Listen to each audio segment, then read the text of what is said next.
we're just going to work with radicals. You guys need to know the language that I'm going to be using. Okay? So, right in front of the radical, that's the coefficient. And then inside the radical, like up here, that's the index. And then we have a radicand.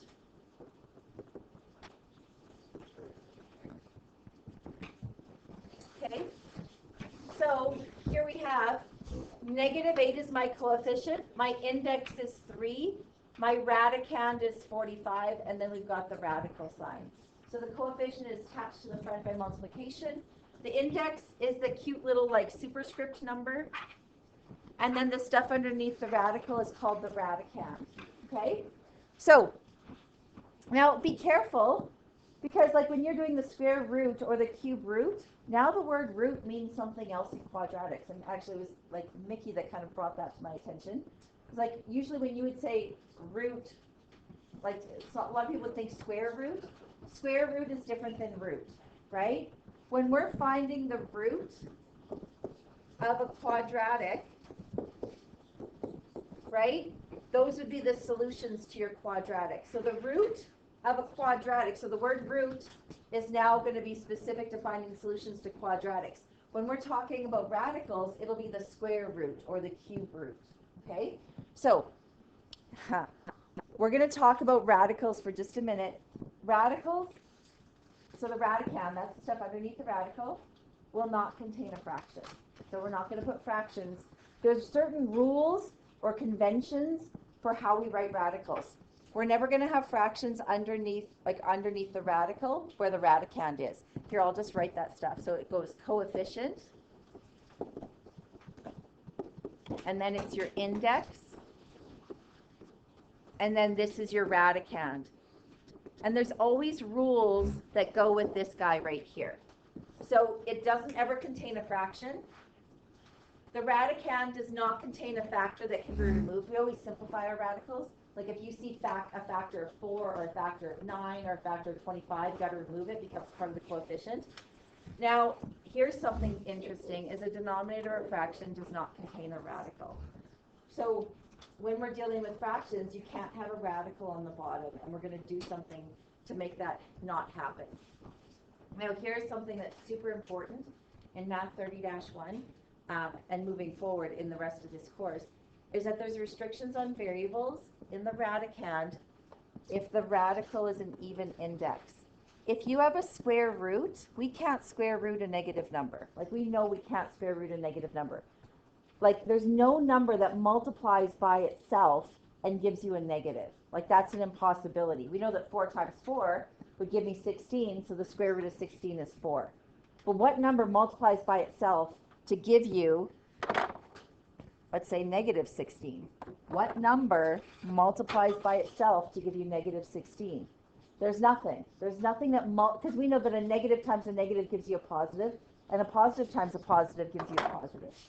So what we do, whenever you have an even index, we know that the even index must always be positive. So with an even index, the radicand must always be positive.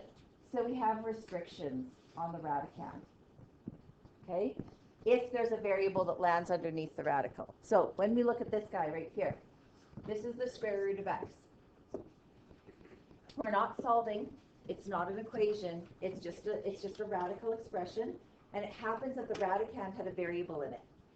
What we have to do is we have to say, hey, x is greater than or equal to 0.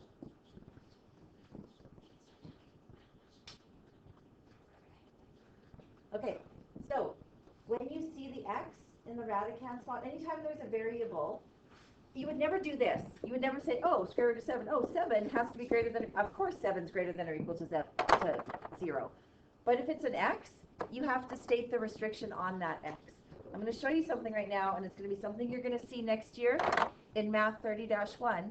If I were to graph a radical function, okay, so I'm just going to show you what it looks like. I'm just going to try to connect it to what you're going to see next year. If I were to graph this like y equals square root x, sorry, my calculator always takes a long time. Actually, why don't you guys type that in? Just type in y equals, there's a little trig graphing for you. y equals the square root of x. And just make sure your window is your standard window. So just push zoom 6. When you look at the graph of the square root of x, where does it start? It starts at x equals 0, right? Because what's the square root of 0? 0, okay? When you look at your table of values, look at all the errors. We're trying to square root negative numbers. It doesn't exist here. So when I'm saying, what are the restrictions on x? What are the restrictions on x is actually giving you the domain of the radical function. So restrictions on x are going to start defining your domain of your radical function. So this year, it's all going to be about restrictions on the variable x, and then next year, you're going to connect it to the domain of the function you're graphing. Okay? So, what about this? Will x squared ever be negative?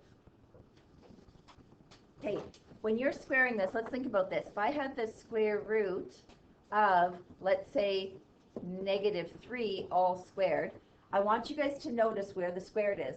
We're squaring the negative number before we're taking the square root of it. Are there any restrictions? No. We can actually have a negative in the x spot right now because I'd have to square it first, turning it into a positive, and then we'd end up with like 3, right? Do you guys get that? So this one, there's no restrictions because we get to square it first. Because we know squaring a number will always turn it positive, and I can always square root a positive number. Notice where the squared is this time. The squared is outside. We were trying to square root first. This one has restrictions.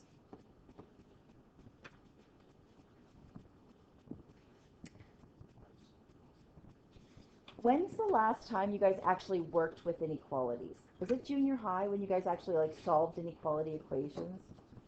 Do you guys remember? Okay, let's just jog your memory for a second. Do you guys remember in junior high, did you guys ever solve something like this, greater than or equal to 7? Did you guys ever solve that? Have you guys ever worked with inequalities? Do you remember solving these in junior high? Where you'd be like, +3, 2x is greater than or equal to 10. Then you divide by 2. And then x had to be greater than or equal to 5. And then you had to like draw a number line. And you'd be like, here's my 5. And then you'd color in over here. Does that look at all familiar to you guys? Okay, do we just treat every inequality like it was an equal sign? Do you guys remember the one rule when you're working with inequalities that doesn't hold true? Okay, so Mickey, we're not using the calculator right now. Now that your friends have like thrown you under the bus and they say that you put games on your calculator, now I'm going to be like thinking that, seriously, like, what are you doing with your calculator if I'm just having a conversation and you're just like, okay, but let's not, okay? Okay, so guys, does this look familiar at all? Yes? Like you solved some inequality, this was junior high, so it was so long ago, okay? Was there ever a time where you would treat an inequality differently than you would an equal sign? Okay, quick question. If I said 7 is greater than 5, would you agree with that? Okay. If I divided this by -1 and this by -1, and I had -7 and -5, what happens to the inequality sign? It flips. Yes? Do you guys remember working with inequality signs where whenever you multiply or divide by a negative number, the sign flips? Okay, so let's test it again. Okay, so if I did this, let me just change this equation a little bit.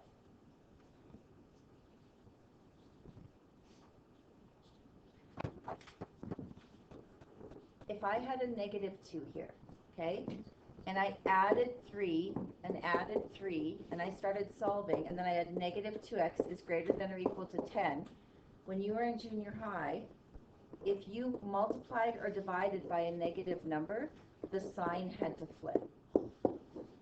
And it wouldn't be greater than or equal to 5, it would now be less than or equal to 5. Does that sound at all familiar to you guys at all? Like whenever you multiply or divide an inequality by a negative number, the sign flips. And here's your proof. Like check it. Oh, sorry. let me just get rid of that. Okay, just check it.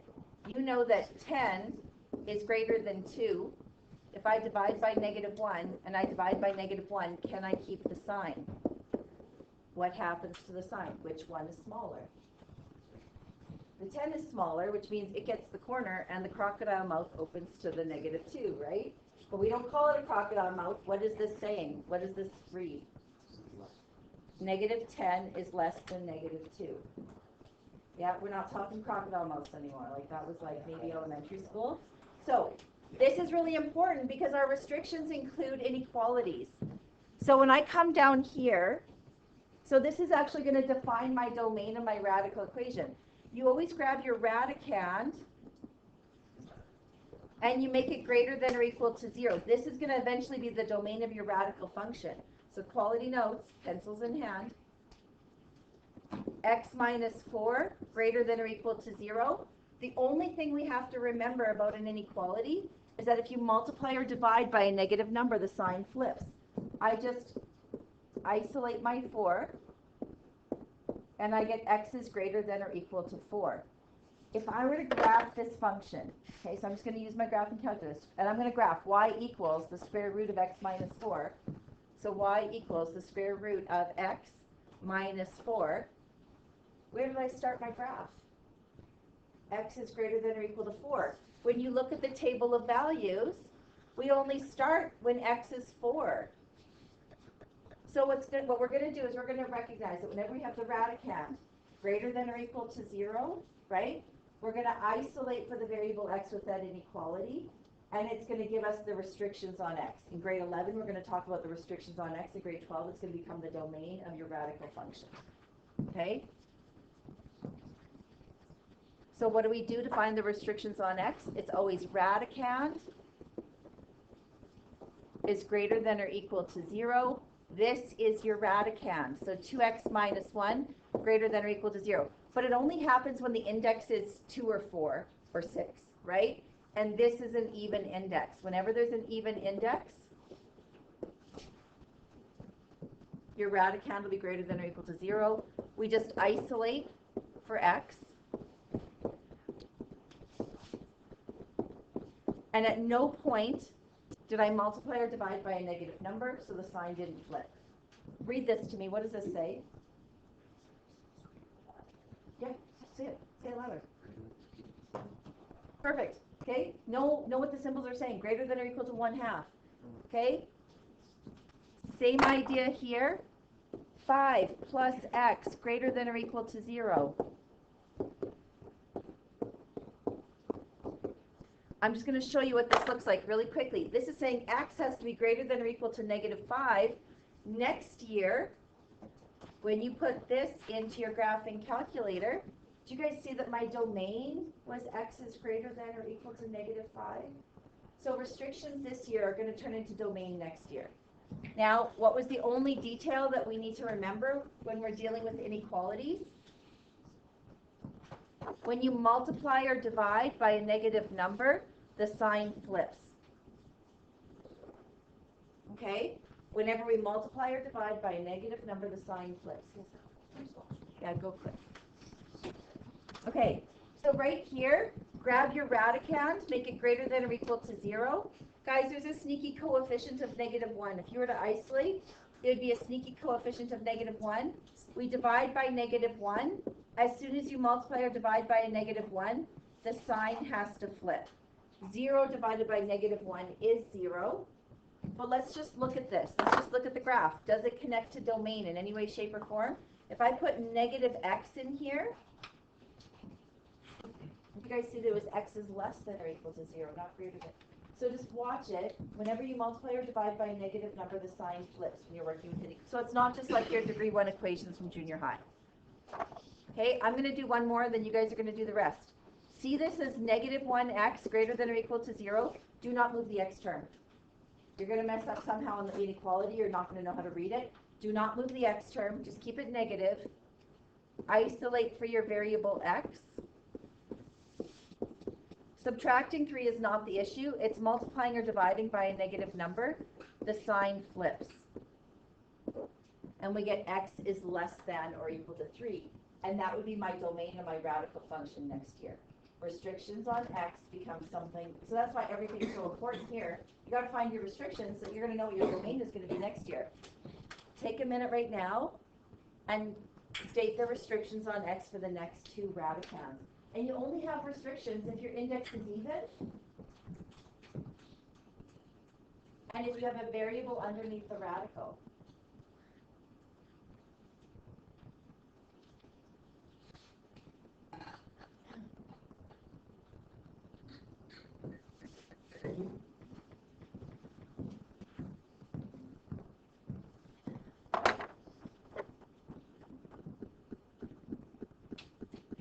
And it's always or equal to, because we can square root 0, right? And square root of 0 is 0.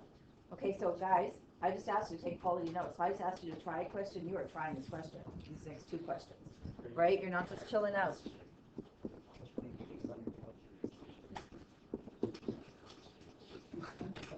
As soon as you multiply or divide by a negative number, the sign flips, right?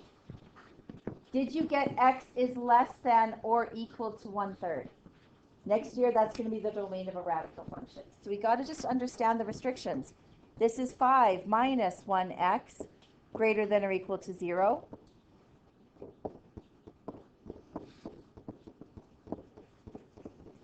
Whoops. That's minus 5, sorry.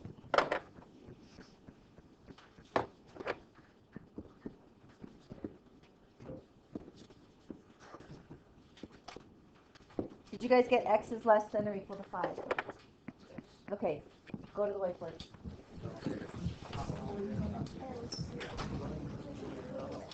At the very top of your page, I want you just to list your perfect squares.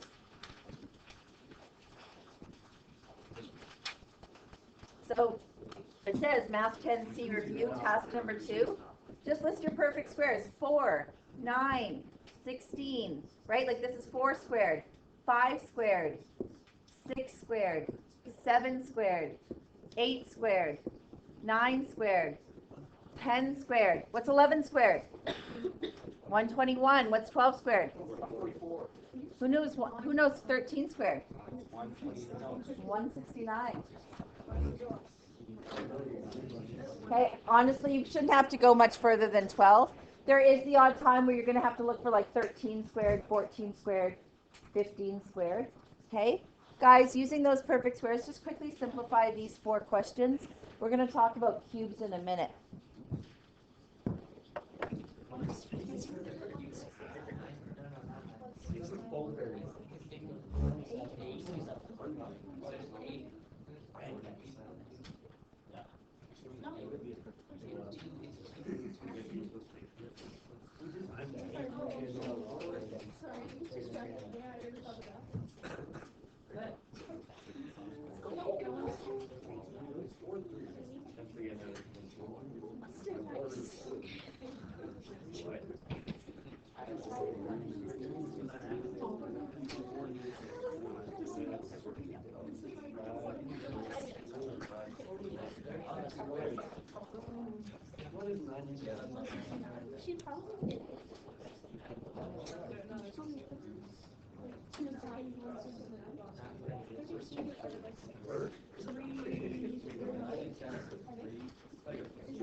Guys, did you guys get 8 root 2 on your 32? Sorry, 4 root 2?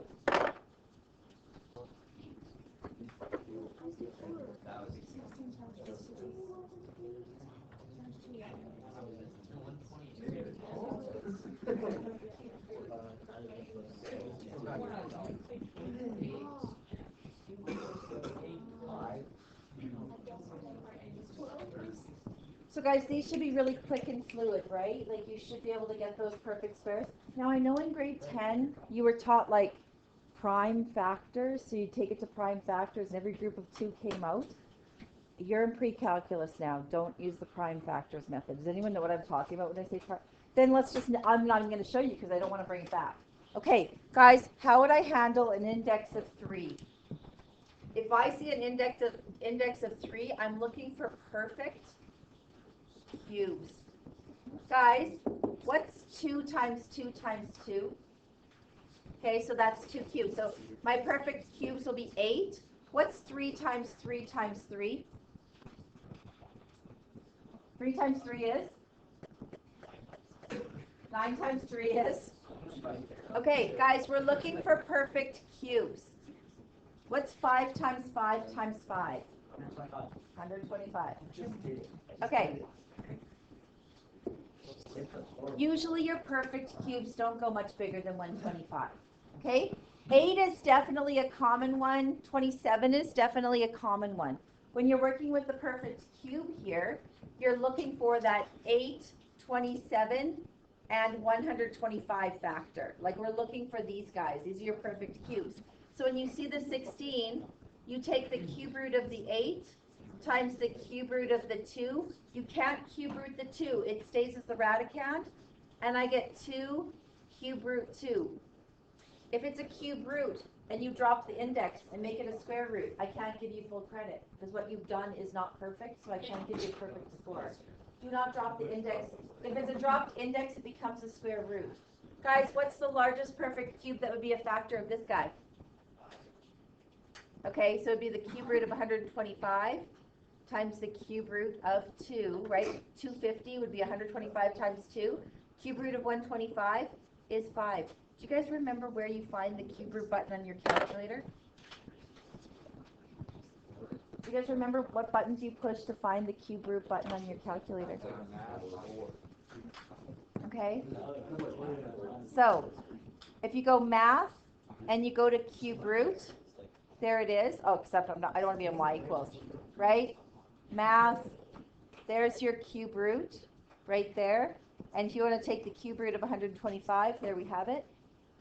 Okay. Now, do you guys remember, so grade 10 review, how do you take a mixed radical back to an entire radical? Like, how do I bring the 2 back underneath the radical? We don't do this in pre-calculus, but it's like, it's really good when you're comparing numbers if you're not sure which one was bigger. Like, maybe you can't compare 2 root 5 with 13 root 2. You don't know which one's bigger. So if you make it an entire radical, you can actually compare the radicals. So if I want to bring the 2 back under, I just have to square it. So 2 squared times 5. This becomes the square root of 4 times 5. And whenever we move forward in math, you have to know how to move back. Right? Like it's always a forward and back. There's always like a multiplication and a division. There's always an addition forward and a subtraction back. Okay? So if I wanted to come up with my single radical here, this would be 13 squared times 2. Anyone know what 13 squared is right now? Yeah. 169. And then we've got 169 times 2. Guys, what's 169 times 2?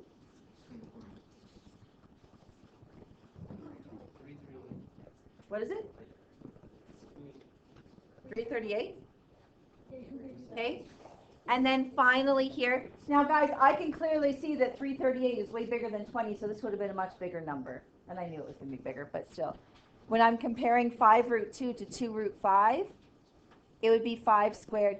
And this would have been stuff that you would have done last year. So 25 times 2. So you know that when you have the square root of 50, we would simplify. And usually we go the other way. What happens if the index is 3? We're going to take it to the power of 3, right? So to bring it back underneath, this is going to become the cube root of 4 cubed times, I jumped from 3 to 5 last time on the perfect cubes. Did you guys catch that? You guys, I totally did. I didn't do, I don't know why. I went 3 cubed, and then I went to 5 cubed, forgetting 4 entirely. 4 cubed. Guys, do you know what 4 cubed is? What's 4 times 4? It is 64. Okay, there we go. I don't know what I was thinking. I just decided to skip it. Okay, so guys, 4 cubed times 2.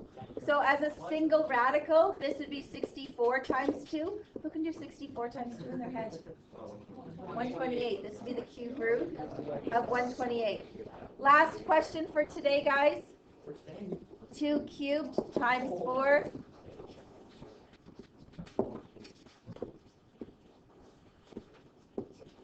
And there's your quick radical review. The thing that was new today was restrictions on the radicand. Next week, I'll address any questions you have about Chapter 1 and Chapter 3 and 4, but I'm only going to follow your lead. I'm not going to guide you through review. You guys tell me what you want me to review. Okay? Test is Thursday.